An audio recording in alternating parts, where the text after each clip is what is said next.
Welcome to star kitchen சமையல். இன்றைக்கி நம்ம பார்க்க போகிற ரெசிபி என்னென்னா குஸ்கா தாங்க. அதுக்கு தேவையான பொருட்கள் என்னென்னு பார்க்குறதுக்கு முன்னாடி நம்ம சேனல் சப்ஸ்கிரைப் பண்ணுங்கள், லைக் பண்ணுங்கள், ஷேர் பண்ணுங்கள், கமெண்ட் பண்ண மறக்காதீங்க. இப்போ நம்ம பார்க்க போது சூப்பரான சுவையான ஹோட்டல் ஸ்டைல் குஸ்கா தாங்க. இதுக்கு தேவையான பொருட்கள் என்னென்னு பார்க்கலாம். இதுக்கு தேவையான பொருட்களை நான் 2 பார்ட்டாக டிவைட் பண்ணி எடுத்து வச்சுருக்கேங்க. ஃபஸ்ட்டு பார்ட்டான இந்த பொருட்களை எல்லாத்தையுமே ஃப்ரை பண்ணி நம்ம கிரைண்ட் பண்ணி சேர்க்க போகிறோம். இப்போ இதுக்கு தேவையான பொருட்களை நம்ம ஃப்ரை பண்ணிக்கலாம். ஒரு கடாயை வச்சு அதில் எண்ணெய் ஊற்றி பட்டை, ஸ்டார், 2 கிராம்பு, கல்பாசி, 3 பல் பச்சை மிளகாய் எல்லாத்தையும் சேர்த்து நல்லா நம்ம மிக்ஸ் பண்ணி விட்டுக்கலாங்க. இது கூட இஞ்சி, பூண்டு இதையும் சேர்த்து நம்ம நல்லா ஃப்ரை பண்ணி விட்டுக்கலாம். இப்போ இதில் 10 பல் சின்ன வெங்காயம், ஒரு பொடியாக நறுக்கிய தக்காளி,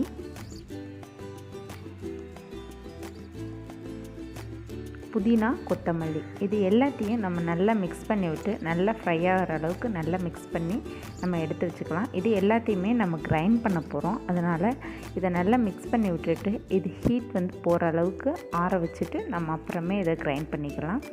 இப்போ நம்ம இந்த குஸ்கா செய்கிறதுக்கு ஃபஸ்ட்டு நம்ம ஒரு குக்கர் வச்சு அதில் ஆயில், கீ விட்டுட்டு இதில் பிரிஞ்சி இலையும் போட்டு பிரிஞ்சி இலை நல்லா பொரிஞ்சதுக்கப்புறம் இப்போ இந்த குஸ்காவுக்கு தேவையான ஒரு பெரிய வெங்காயத்தை நான் பொடியாக நறுக்கி வச்சுருக்கேன். பொடியாக நறுக்கி வச்ச இந்த ஒரு பெரிய வெங்காயத்தையும் சேர்த்து நல்லா நம்ம மிக்ஸ் பண்ணி விட்டுக்கலாம்.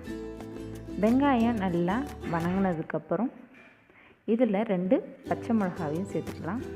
ஒரு தக்காளியும் சேர்த்துருக்கேன். முதலையே நம்ம அந்த கிரைண்ட் பண்ண பொருட்களில் பச்சை மிளகாவும் தக்காளியும் சேர்த்துருக்கோம். அதனால் இதுக்கு இந்த அளவு போட்டால் போதுங்க. இது எல்லாத்தையும் நல்லா மிக்ஸ் பண்ணி விட்டதுக்கப்புறம் நம்ம எடுத்து வச்ச அந்த பொருட்கள் எல்லாத்தையுமே மிக்ஸி ஜாரில் போட்டு கிரைண்ட் பண்ணி எடுத்துக்கலாம். கிரைண்ட் பண்ணி எடுத்து அந்த பேஸ்ட்டை நம்ம இதில் சேர்த்துக்கலாம். இப்போ நான் இந்த குஸ்காவுக்கு 2 கப் அரிசி எடுத்துருக்கேங்க. 2 கப் அரிசியை நம்ம ஊற வைக்க போகிறோம். நீங்கள் பாஸ்மதி ரைஸ் வேணாவும் இதுக்கு நீங்கள் எடுத்துக்கலாங்க. இப்போ இந்த மிக்ஸாக இருக்க இந்த இதில் மஞ்சள், மிளகாய்த்தூள், கரம் மசாலாவையும் சேர்த்து நல்லா மிக்ஸ் பண்ணி விட்டுருக்கோம்.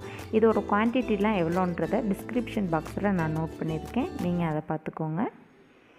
இப்போ நல்லா மிக்ஸ் பண்ணி விட்டதுக்கப்புறம் இந்த மசாலா வாடெல்லாம் கொஞ்சம் போனதுக்கப்புறம் இப்போ நம்ம கிரைண்ட் பண்ணி வச்சுருக்க இந்த மசாலாவையும் மிக்ஸி ஜார்லேருந்து நம்ம சேர்த்துக்கலாம்.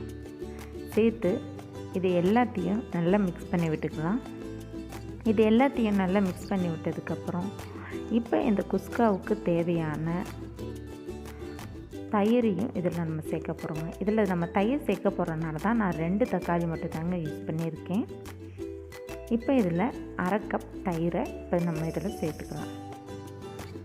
1/2 கப் தயிரையும் சேர்த்து இது எல்லாத்தையும் நல்லா மிக்ஸ் பண்ணி விட்டுக்கலாம். இப்போ இது எல்லாமே நல்லா மிக்ஸ் ஆகி நல்லா எண்ணெய் பிரிஞ்சு வர அளவுக்கு நல்லா கொதி வந்ததுக்கப்புறம் இப்போ இந்த குஸ்காவுக்கு தேவையான சால்ட்டையும் நம்ம சேர்த்துக்கலாம். சால்ட்டையும் சேர்த்துட்டு நல்லா மிக்ஸ் பண்ணி விட்டதுக்கப்புறம் நம்ம எடுத்து வச்ச அந்த ரைஸையும் சேர்த்துக்கிட்டு நம்ம இப்போ குக்கர் விசில் போட்டு ஒரு விசில் வந்ததுக்கப்புறம் நம்ம திறந்து பார்த்தா நம்மளோட அருமையான சுவையான குஸ்கா ரெடி ஆயிடுச்சுங்க. இப்போ இதுக்கு கார்னிஷ்க்கு நான் கொத்தமல்லியும் சேர்த்து இதை நல்லா மிக்ஸ் பண்ணி விட்டுக்கிறேன். இப்போ நம்மளோட சூப்பரான சுவையான குஸ்கா ரெடிங்க. இதை செஞ்சு பார்த்துட்டு உங்கள் ஃபீட்பேக் கமெண்ட்டை சொல்லுங்கள். தேங்க்யூ.